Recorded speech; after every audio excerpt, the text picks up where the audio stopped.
Acababa de dejar a mi hijo en el aeropuerto con el alma encogida, cuando una llamada urgente me detuvo en la entrada de mi casa. «No entre, señora Sofía, por favor, no entre». El nudo en mi garganta era tan grande que apenas podía respirar. El bullicio del aeropuerto internacional se sentía como un zumbido lejano, un ruido de fondo para el drama que se desarrollaba en mi propio corazón.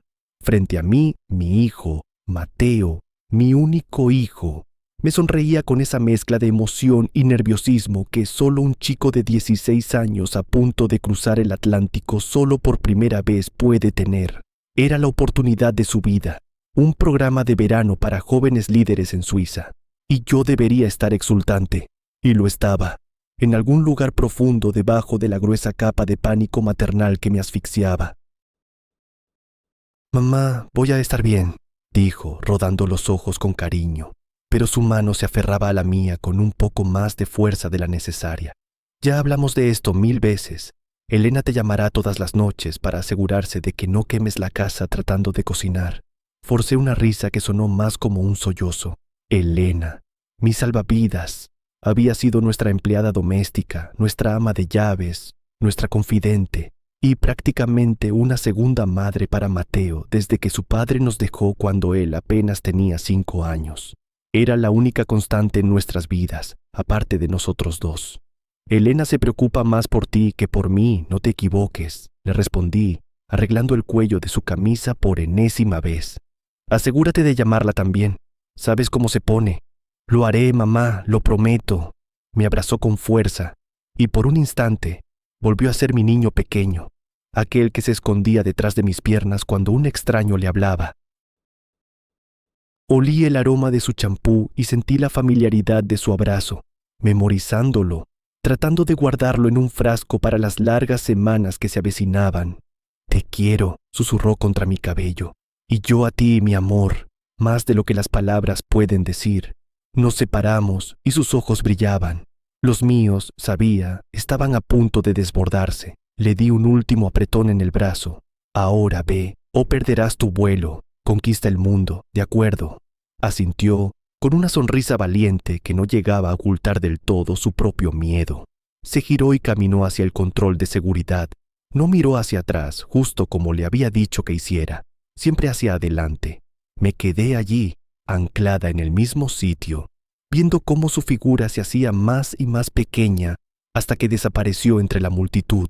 Solo entonces me permití que las lágrimas cayeran, silenciosas y calientes sobre mis mejillas. Me sentía absurdamente vacía, como si una parte vital de mí acabara de embarcar en ese avión. El camino de regreso a casa fue un borrón de luces de la autopista y melancolía. La radio murmuraba una canción triste que no me molesté en cambiar. Mi mente estaba a miles de kilómetros de distancia, imaginando a Mateo encontrando su asiento, mirando por la ventanilla, despegando hacia su futuro. La casa se sentiría enorme y silenciosa sin él. Quizás debería haber aceptado la invitación de mi hermana para cenar, pero solo quería llegar, ponerme mi pijama más viejo y sentirme miserable en la comodidad de mi propio sofá, quizás con una copa de vino y una llamada a Elena para que me consolara. Aparqué en la entrada de nuestra casa en el tranquilo barrio residencial. Las luces del porche estaban encendidas, un cálido resplandor ambarino que siempre me había parecido acogedor, pero esa noche solo acentuaba el silencio que me esperaba adentro. Apagué el motor y me quedé sentada un momento, reuniendo las fuerzas para enfrentar la quietud. Mi teléfono vibró en el portavasos. Era Elena. Sonreí. Seguramente llamaba para ver cómo había ido la despedida. «Elena, hola. Justo estaba pensando en ti», dije, tratando de que mi voz sonara alegre. Pero la respuesta no fue el tono cálido y familiar de siempre. Fue un susurro, urgente, y cargado de un pánico que me heló la sangre al instante. «Señora Sofía, ¿dónde está?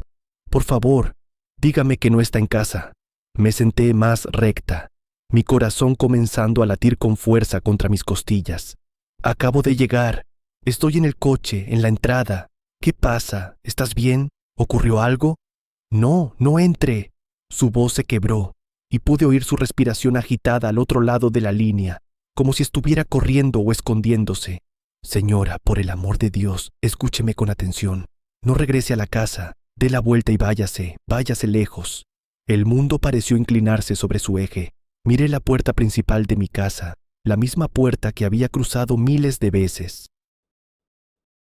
Ahora parecía extraña, amenazante. Elena, ¿qué demonios está pasando? Me estás asustando. ¿Hay una fuga de gas? ¿Alguien se metió a robar? Llamaré a la policía. No, no llame a nadie todavía, me interrumpió su voz un chillido ahogado. No puedo explicarlo por teléfono, no es seguro. Solo confíe en mí, como siempre ha confiado en mí. Váyase a un café, a casa de su hermana, a cualquier lugar, pero no regrese aquí. El miedo se apoderó de mí, un frío glacial que se extendía por mis venas. Esto era más que un robo. El terror en la voz de Elena era primitivo. Ella, que siempre había sido mi roca, sonaba como si estuviera a punto de romperse. Elena, ¿dónde estás tú? ¿Estás a salvo? Hubo una pausa y escuché un ruido sordo como algo cayendo al suelo. Luego su voz regresó, apenas audible, un hilo de terror. No se preocupe por mí, solo haga lo que le digo. No regrese y revise las cámaras. ¿Las cámaras? ¿Qué cámaras?, pregunté, mi mente corriendo a 1000 por hora.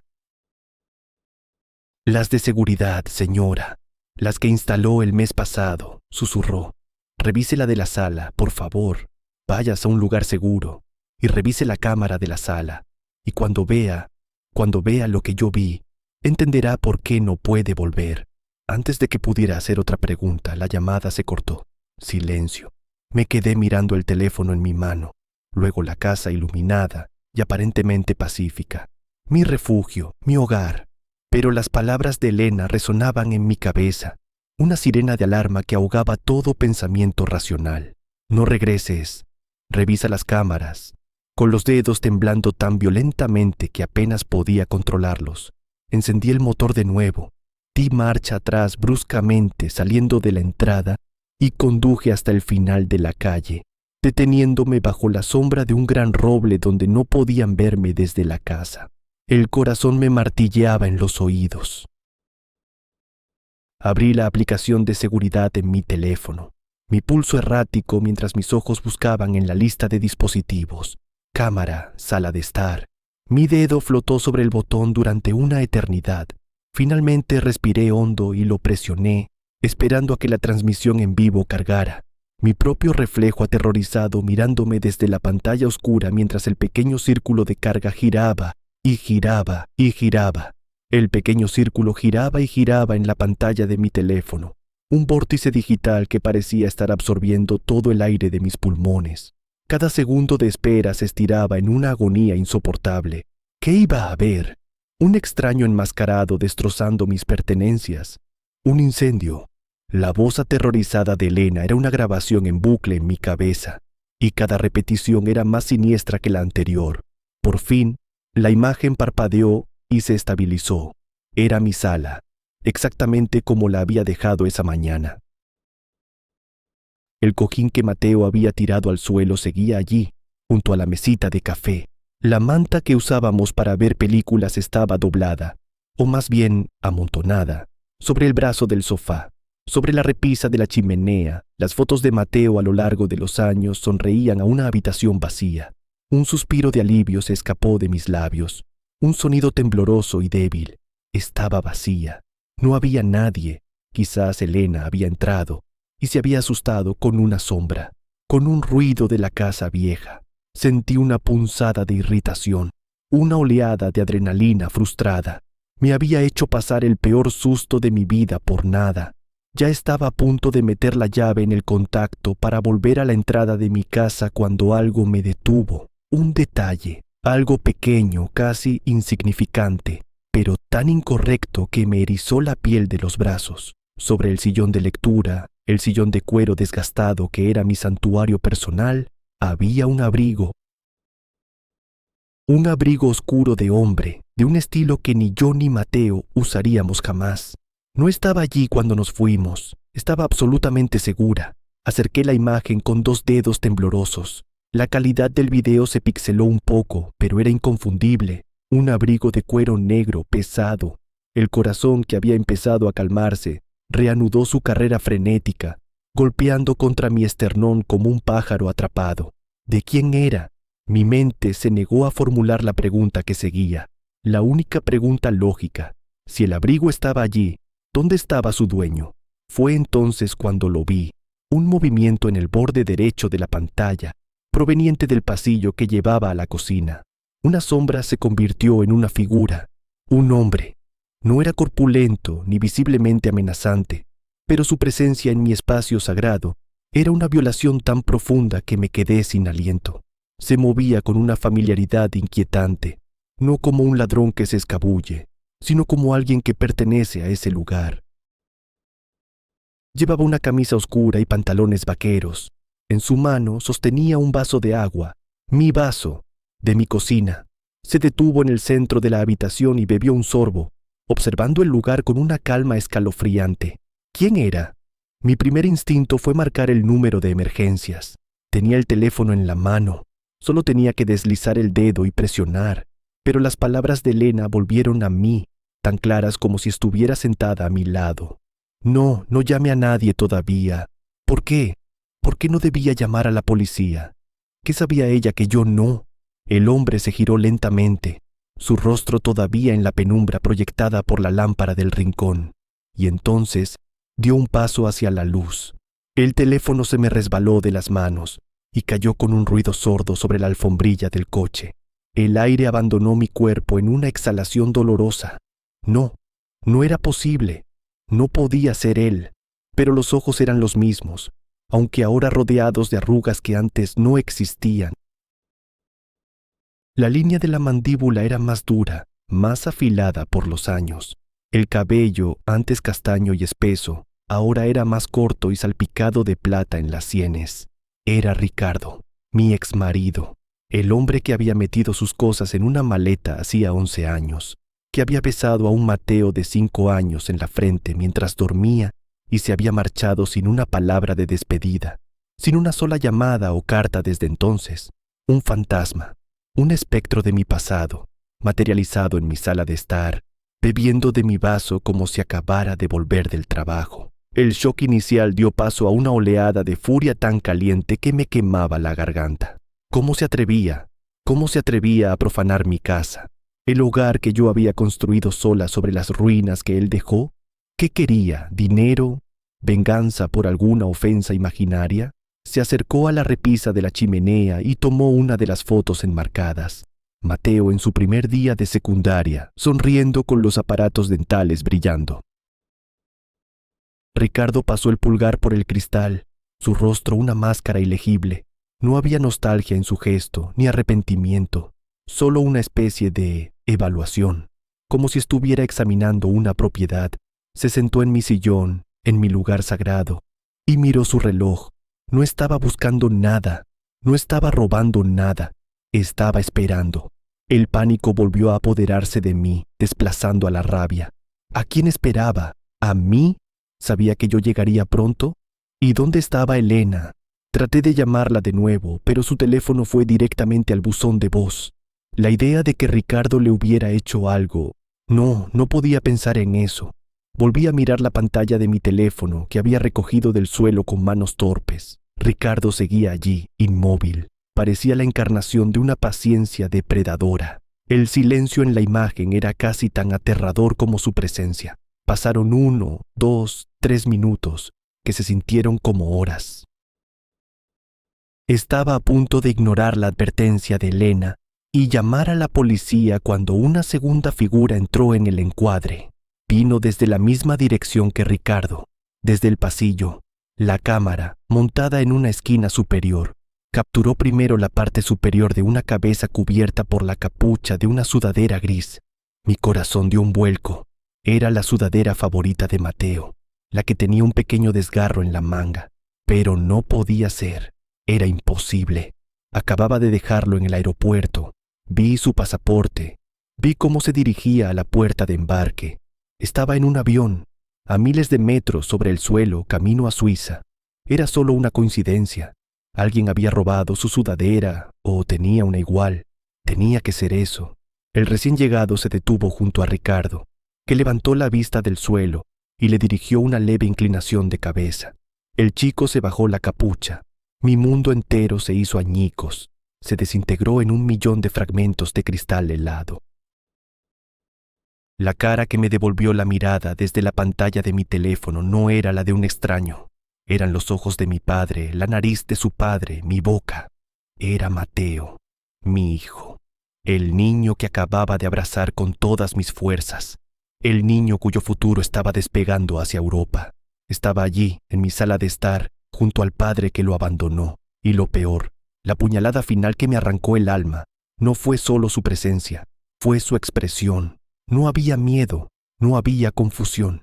Miró a Ricardo, y en su rostro se dibujó una pequeña y cómplice sonrisa. La sonrisa, esa sonrisa cómplice fue la que rompió algo dentro de mí, un dique que contenía 11 años de dolor, de lucha, de orgullo por haber criado a un buen hombre por mi cuenta. Todo se derrumbó en un instante, ahogándome en una marea helada de traición. Mi primer pensamiento fue un grito silencioso. No, mi cerebro se rebeló, se negó a procesar la imagen. Tenía que ser un truco, una edición, un video antiguo. Pero no, la luz del atardecer que entraba por la ventana era la de ese mismo día. El cojín en el suelo era el mismo. La sudadera de Mateo era la que llevaba puesta esa misma mañana bajo su chaqueta de viaje. El aire en el coche se volvió denso, irrespirable. La náusea subió por mi garganta. Había sido una farsa. Todo. El programa de verano, la carta de aceptación que celebramos con pizza, las semanas de preparativos, la emoción en sus ojos. ¿Había sido todo una actuación? Cada recuerdo se pudrió en mi mente. Cada palabra de aliento que le di se convirtió en una burla. Le había entregado a mi hijo a su padre fantasma en la puerta de un aeropuerto, sonriendo entre lágrimas como una idiota, mientras ellos ejecutaban un plan del que yo era la única víctima ignorante. Con dedos que se sentían como trozos de hielo, abrí la función de grabación de la aplicación y retrocedí en la línea de tiempo. Avancé rápidamente por las horas en las que la casa estuvo vacía, y allí estaba. Unos 30 minutos después de que yo saliera con Mateo hacia el aeropuerto, la puerta trasera, la que da al jardín, se abrió. Ricardo entró primero, con la misma confianza que había visto en la transmisión en vivo. Escaneó la casa. Sus movimientos eran económicos y precisos. No parecía un hombre volviendo a un lugar lleno de recuerdos, sino un operativo asegurando una ubicación. Unos segundos después, Mateo entró tras él, mi Mateo. Llevaba la misma ropa, la misma mochila. No hubo un abrazo emotivo, no hubo lágrimas de reencuentro, solo un breve asentimiento de Ricardo hacia Mateo y una mirada de Mateo que decía, misión cumplida. Se habían quedado allí, en mi casa, durante horas, esperando a que yo me fuera, a que lo dejara en el aeropuerto, a que me despidiera del señuelo, de la idea de mi hijo, para poder tomar al verdadero. La premeditación era monstruosa. Esto no era un impulso, había sido planeado durante semanas, quizás meses. ¿Cómo se habían comunicado? ¿A mis espaldas? El chico que me contaba todo, el que no podía guardar un secreto ni para salvar su vida, me había estado mintiendo a la cara cada día. Volví a la transmisión en vivo. La rabia había sido reemplazada por un miedo paralizante, frío y absoluto. Ya no eran solo 2 intrusos en mi casa, eran el arquitecto de mi ruina pasada y su aprendiz, mi propia sangre. ¿Y qué estaban haciendo ahora? No estaban esperando, se movían. Ricardo señaló hacia el pasillo que llevaba a las habitaciones, y Mateo asintió. Desaparecieron del plano de la cámara de la sala. Mi corazón se detuvo. ¿A dónde iban? ¿Al cuarto de Mateo? Pasaron los minutos más largos de mi existencia. ¿Qué hacían? ¿Qué buscaban? Intenté llamar a Elena de nuevo. Buzón de voz. La desesperación comenzó a arañar los bordes de mi cordura. Estaba sola, completamente sola. La advertencia de Elena de no llamar a la policía resonaba con una nueva y terrible lógica. Esto no era un simple allanamiento de morada. Involucraba a mi hijo menor de edad. Si llamaba a la policía, ¿qué diría? Mi exmarido, que desapareció hace una década, está en mi casa con mi hijo, que se supone que está en un avión, y creo que lo ha secuestrado, pero mi hijo parece estar de acuerdo con ello. Sonaría como una loca. Ricardo podría decir que yo era inestable, que era una disputa de custodia. ¿Y Mateo? Si estaba de su lado, mi historia se desmoronaría. Estaba atrapada. Entonces, volvieron a la sala, y mi sangre se convirtió en hielo. Mateo cargaba su maleta, la misma maleta nueva y reluciente que le había comprado para su viaje a Suiza. Ricardo llevaba su mochila. No estaban buscando nada. Estaban recogiendo sus cosas. Se iban a ir. Iban a desaparecer de mi vida, esta vez juntos.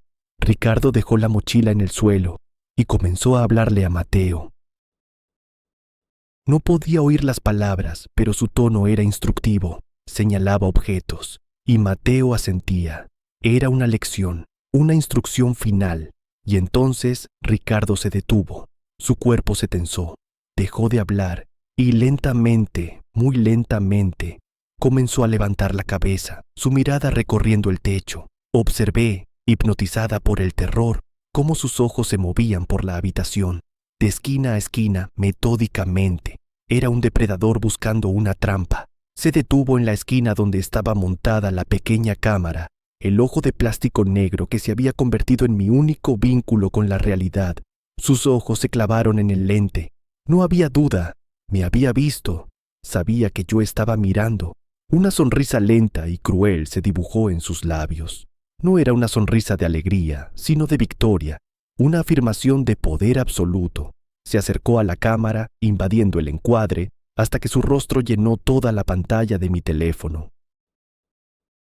Sus ojos parecían mirarme directamente a través del dispositivo, a través de los kilómetros de cable y ondas de radio, directamente a mi alma. Levantó una mano y por un segundo pensé que iba a destruir la cámara, pero no lo hizo. Abrió la mano y me mostró lo que sostenía. Era un pequeño teléfono móvil de prepago, barato y desechable. No era el teléfono lo que importaba, era lo que estaba pegado a la parte trasera con cinta adhesiva, un pequeño colgante de plata con forma de colibrí, el colgante que le regalé a Elena para su cumpleaños el mes pasado. Mi grito fue ahogado, un sonido animal atrapado en mi garganta. Tenían a Elena, estaba con ellos, era su rehén. Ricardo mantuvo el teléfono frente a la cámara durante un largo segundo, asegurándose de que entendiera el mensaje. La tenemos. Tu única aliada es nuestra, estás sola. Luego, con la misma calma deliberada, su otra mano entró en el cuadro. Sus dedos se cerraron alrededor del cable de alimentación de la cámara. Me miró una última vez, esa sonrisa triunfante todavía en su rostro, y tiró. La pantalla de mi teléfono se volvió negra, negro. La pantalla de mi teléfono era un vacío, un abismo que se había tragado mi vida entera. El eco de la sonrisa de Ricardo seguía grabado en mis retinas. La imagen del colgante de Elena, mi pequeño regalo, ahora convertido en un símbolo de amenaza, me perforaba el cerebro. Me quedé inmóvil en la oscuridad de mi coche, el silencio solo roto por el sonido áspero y sibilante de mi propia respiración. No era solo una traición, era un jaque mate. Habían anticipado cada uno de mis movimientos. Sabían de las cámaras, sabían de Elena. Me habían aislado, me habían dejado ciega y sola, sosteniendo las piezas rotas de una realidad que ya no existía. El pánico dio paso a una extraña y helada claridad. Llorar no serviría de nada. Gritar era inútil. Habían tomado a mi hijo, tenían a mi amiga, y me habían mostrado sin lugar a dudas que estaban al mando. Pero no contaban con algo, no contaban con la furia de una madre a la que le han arrebatado lo único que le importa. Ya no era Sofía, la diseñadora gráfica que se preocupaba por las facturas y los horarios de los partidos de fútbol. Era una leona a la que le habían robado su cachorro, y no había nada en la tierra que no estuviera dispuesta a hacer para recuperarlo. Mi primer pensamiento fue conducir, ¿pero a dónde? Ir a la policía seguía siendo un riesgo incalculable. Ricardo era manipulador y calculador. Podía inventar cualquier historia, y con Mateo a su lado para corroborarla, yo quedaría como la exmujer despechada e inestable. Y lo más importante, estaba Elena. Su seguridad dependía de que yo actuara con inteligencia, no con impulsividad. Tenían su teléfono. Quizás podía rastrearlo. Abrí la aplicación de localización de amigos, mi corazón latiendo con una esperanza desesperada. Había compartido mi ubicación con Elena y ella conmigo hacía años, por seguridad. El punto azul que representaba a Elena apareció en el mapa, y mi esperanza se desvaneció, reemplazada por un frío presentimiento. El punto estaba quieto, no en algún almacén abandonado o en una carretera lejana. Estaba a 2 manzanas de mi casa, en el pequeño parque donde a veces llevaba a pasear a su perro. Era una trampa, o la habían dejado allí. No importaba. Era la única pista que tenía. Puse el coche en marcha, mis manos firmes en el volante, una resolución de acero solidificándose en mis venas. Conduje despacio, apagando las luces delanteras al entrar en la calle del parque. Aparqué a una distancia segura y me acerqué a pie, manteniéndome en las sombras de los árboles. El parque estaba desierto a esa hora de la noche, solo el suave susurro de las hojas movidas por el viento. Y allí, en uno de los bancos que daban al estanque de los patos, vi una silueta. No estaba atada ni amordazada. Estaba sentada, con la cabeza entre las manos. Era Elena. Corrí hacia ella, mi corazón una mezcla de alivio y terror. «Elena, Dios mío, ¿estás bien?», susurré, arrodillándome frente a ella. Levantó la cabeza. Su rostro estaba surcado de lágrimas secas, sus ojos hinchados y llenos de una vergüenza tan profunda que me partió el alma. «Señora Sofía, lo siento», sollozó, su voz rota. «Lo siento tanto». No te disculpes. ¿Te hicieron daño? ¿Dónde están? ¿Dónde está Mateo?» La urgencia en mi voz era casi violenta. Negó con la cabeza, incapaz de mirarme a los ojos. «Se han ido, no sé a dónde. Él me obligó». Sacó su teléfono de su bolsillo, el que Ricardo me había mostrado. «Me lo quitó esta tarde, cuando llegué a la casa. Entró por la puerta de atrás. Sabía que usted no estaba. Me dijo que si no cooperaba, le haría daño a Mateo, que le haría daño a usted». La historia salió a borbotones entre sollozos. Ricardo la había interceptado. Le había contado una historia enrevesada sobre cómo yo estaba metida en problemas, cómo estaba tratando de proteger a Mateo de gente peligrosa. La había convencido de que todo el viaje a Suiza era una tapadera para sacar a Mateo del país de forma segura, lejos de mí. Había coaccionado a Elena, jugando con su amor por Mateo, hasta que ella no supo qué creer. La llamada que me hizo fue bajo coacción, con Ricardo de pie a su lado, dictándole qué decir. «Pero la advertencia, me dijiste que revisara las cámaras», le dije, aferrándome a ese pequeño acto de rebelión. Asintió, las lágrimas volvían a correr por sus mejillas. Fue lo único que se me ocurrió. Mientras él miraba por la ventana, esperando su coche, giré el teléfono para que no me viera y añadí esa frase. Sabía que si veía lo que yo estaba viendo, que Mateo estaba con él por voluntad propia, no se creería sus mentiras. Tenía que saber la verdad, señora, aunque fuera esto. Mi furia hacia ella se disolvió, reemplazada por una oleada de gratitud.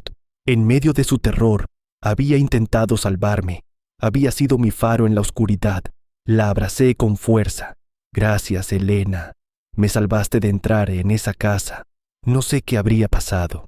Nos quedamos así un momento, 2 mujeres unidas por el amor a un chico que nos había traicionado a ambas. Cuando nos separamos, le pregunté. ¿Dijo algo más? ¿Cualquier cosa? ¿Un nombre? ¿Un lugar? Elena frunció el ceño, rebuscando en su memoria aterrorizada. Hablaba en voz baja por teléfono mientras yo estaba allí. No entendí mucho, pero mencionó algo sobre un envío. Dijo: «El paquete está asegurado y en camino al punto de extracción. La transferencia de los activos se realizará según lo acordado». «¿Paquete? ¿Activos?», repetí. El absurdo de las palabras me golpeó con fuerza. Sonaba como el diálogo de una mala película de espías.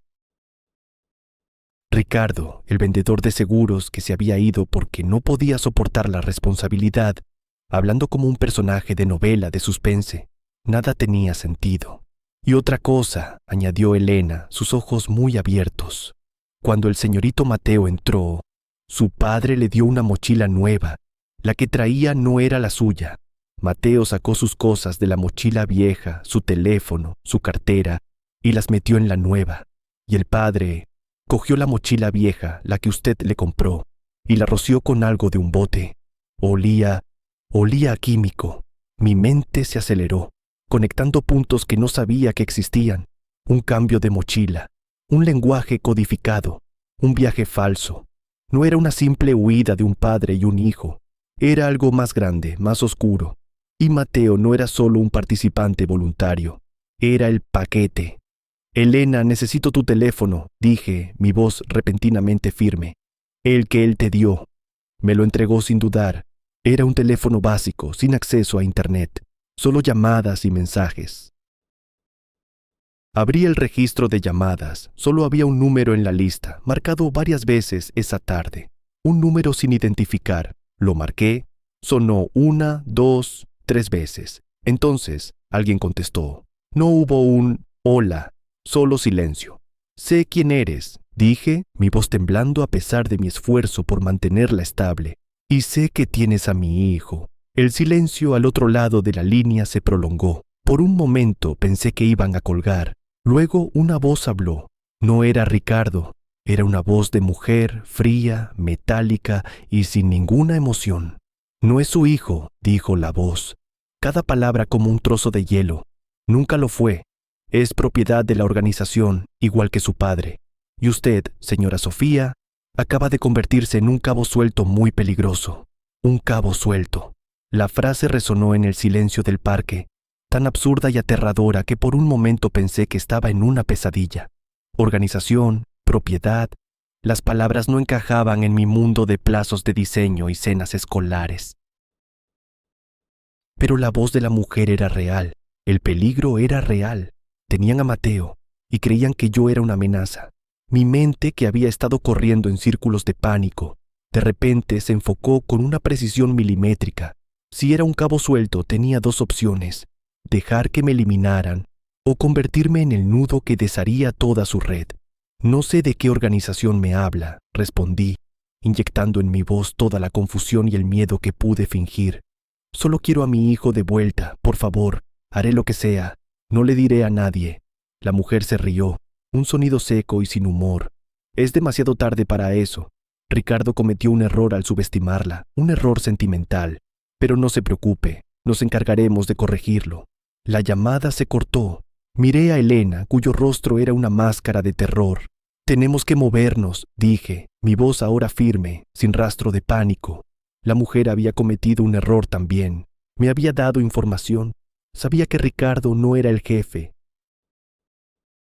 Sabía que formaba parte de algo más grande. Y sabían mi nombre. No eran simples secuestradores, tenían acceso a datos.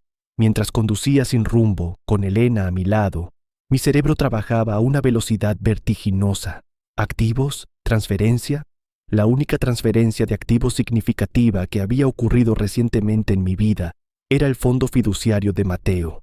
Mi abuelo, un hombre muy rico y bastante excéntrico, le había dejado una suma considerable a Mateo al nacer, a la que solo podría acceder al cumplir los 18 años.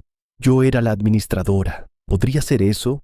¿Era Ricardo un peón en un plan para robar la herencia de su propio hijo? Era despreciable, pero encajaba.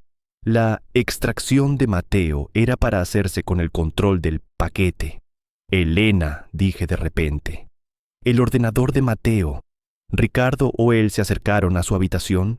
Elena asintió vigorosamente. Sí, ambos. Estuvieron en su cuarto un buen rato antes de irse. Una idea loca, una posibilidad remota, se formó en mi mente. Mateo era un genio de la informática. Era su pasión, su mundo. Si había estado planeando esto, si una parte de él, por pequeña que fuera, dudaba, podría haber dejado un rastro, una miga de pan digital, pero no podía volver a casa. Seguro que la estaban vigilando. Necesitaba acceso a la red de mi casa, pero de forma remota y segura. Y solo conocía a una persona capaz de hacer eso. Llamé a mi primo, Daniel, un hacker ético que trabajaba en ciberseguridad y que siempre había tenido debilidad por Mateo. Le conté una versión editada de la historia, que Mateo se había fugado y que necesitaba acceder a su ordenador para buscar pistas. En minutos, me dio acceso seguro a mi propia red. Mis dedos volaron sobre el teclado de mi portátil en el asiento del copiloto. Accedí al ordenador de Mateo. Al principio, todo parecía normal. Proyectos escolares, videojuegos, historiales de navegación inocentes. Pero entonces recordé la mochila. ¿Por qué cambiar de mochila? ¿Qué había en la vieja que no querían que viajara con él? Revisé los archivos más recientes, los creados o modificados en las últimas 24 horas. Y allí estaba, un archivo de audio oculto en una carpeta del sistema, con un nombre en código, póliza de seguro. Mi corazón se detuvo. Hice doble clic. La voz de Mateo llenó el silencio del coche. Era una grabación. Estaba hablando en voz baja, con un tono nervioso. Si alguien encuentra esto, si mamá encuentra esto, significa que todo salió mal, o que yo no pude hacerlo. Continuó explicando, su voz temblorosa, cómo Ricardo lo había contactado hacía 6 meses a través de un foro de videojuegos. Le había vendido una historia increíble, que era un agente secreto, que había tenido que dejarnos para protegernos de una organización criminal llamada El Círculo, y que ahora necesitaban la ayuda de Mateo. El fondo fiduciario no era solo dinero, estaba vinculado a cuentas que contenían información vital para el Círculo. Necesitaban la cooperación de Mateo, el beneficiario, para mover los activos sin levantar sospechas. El viaje a Suiza era la tapadera para su extracción, pero había una grieta en el plan de Ricardo. Había subestimado el amor de su hijo por su madre. Me dijo que mamá estaba en peligro, continuó Mateo en la grabación, que esta era la única forma de salvarla, pero empezó a pedirme contraseñas, detalles de las cuentas del fondo, cosas que no encajaban. Empecé a sospechar. Por eso hice esto. Mamá, si estás escuchando esto, no te mentí sobre todo. De verdad quiero protegerte. Y entonces vino la bomba. Instalé un rastreador en el forro de mi vieja mochila, el que me compraste para la escuela. Ricardo pensó que lo estaba vaciando todo, pero lo dejé dentro. Es pequeño, de largo alcance. Dijo que destruiría la mochila, pero sé cómo es perezoso. Probablemente solo la tire. Mamá, si me quieres, sigue la mochila. Te llevará hasta ellos y por favor, ten cuidado. La grabación terminó. Miré a Elena con lágrimas corriendo por mi rostro, pero esta vez eran de orgullo y un amor feroz. Mi hijo no me había traicionado. Había estado tratando de protegerme. Era un niño atrapado en un juego de adultos peligrosos, haciendo lo único que sabía hacer, usar su inteligencia. Inmediatamente usé el código de seguimiento que Mateo había mencionado en la grabación para activar el rastreador. Un punto rojo parpadeó en la pantalla de mi portátil. Estaba en movimiento, dirigiéndose hacia el norte por la autopista. «Llama a la policía», le dije a Elena, mi voz resonando con una autoridad que no sabía que poseía. «Dales esta dirección. Diles que es un secuestro, que tienes pruebas. Diles que el sospechoso se llama Ricardo Morales y que tienen que actuar rápido». Mientras Elena hablaba frenéticamente con el operador, yo pisé el acelerador. No iba a esperar a la policía. Mateo me había dado una oportunidad y no iba a desperdiciarla. Seguí el punto rojo durante casi 1 hora, hasta un pequeño aeródromo privado en las afueras de la ciudad. Las luces de la policía comenzaron a parpadear en mi espejo retrovisor, acercándose rápidamente. Cuando llegué, el caos ya había comenzado. Los coches de policía bloqueaban la entrada. Vi a Ricardo siendo esposado junto a un pequeño jet privado. Sus ojos encontraron los míos a través de la distancia, y en ellos no vi malicia, solo la patética sorpresa de un hombre cuyo plan perfecto se había desmoronado. Y entonces lo vi, Mateo. Estaba de pie junto a un agente, envuelto en una manta. Estaba pálido y asustado, pero ileso. Salí corriendo del coche y grité su nombre. Se giró y su rostro se transformó. «¡Mamá!». Corrió hacia mí y nos fundimos en un abrazo tan fuerte que sentí que nuestros huesos se fusionaban. Lloramos juntos, un torrente de alivio y miedo y amor. Más tarde, en la comisaría, la historia completa salió a la luz. El Círculo era real, una sofisticada red de fraude financiero. Ricardo era uno de sus activos, y cuando descubrieron el fondo fiduciario de su hijo, Vieron una oportunidad de oro, pero subestimaron el vínculo entre una madre y su hijo, y la inteligencia de un chico que amaba los ordenadores más que nada. La mujer del teléfono fue arrestada esa misma noche, junto con varios otros miembros de la organización. Mi testimonio, la grabación de Mateo y la cooperación de Elena fueron cruciales. Al amanecer, finalmente nos permitieron ir a casa. La casa ya no se sentía vacía ni amenazante. Se sentía como un santuario recuperado. Nos sentamos en el sofá de la sala, el mismo lugar donde horas antes mi mundo se había hecho añicos. Mateo no me soltaba la mano. Pensé que te había perdido, susurré, mi voz ronca por el llanto y la falta de sueño. Nunca, mamá, respondió su voz firme. Él no lo entendió. Pensó que podía reemplazar 11 años de todo con 6 meses de mentiras. Pero tú eres mi hogar. Siempre lo has sido. Su viaje a Suiza fue cancelado, por supuesto, pero sabíamos que habría otros viajes, otros futuros. Habíamos enfrentado al fantasma de nuestro pasado y lo habíamos vencido. El aeropuerto ya no era un lugar de despedidas dolorosas, sino el punto de partida de una traición que, irónicamente, nos había unido más que nunca. La advertencia de Elena no solo me había salvado la vida, me había devuelto a mi hijo y nos había dado la oportunidad de empezar de nuevo, juntos y más fuertes que antes.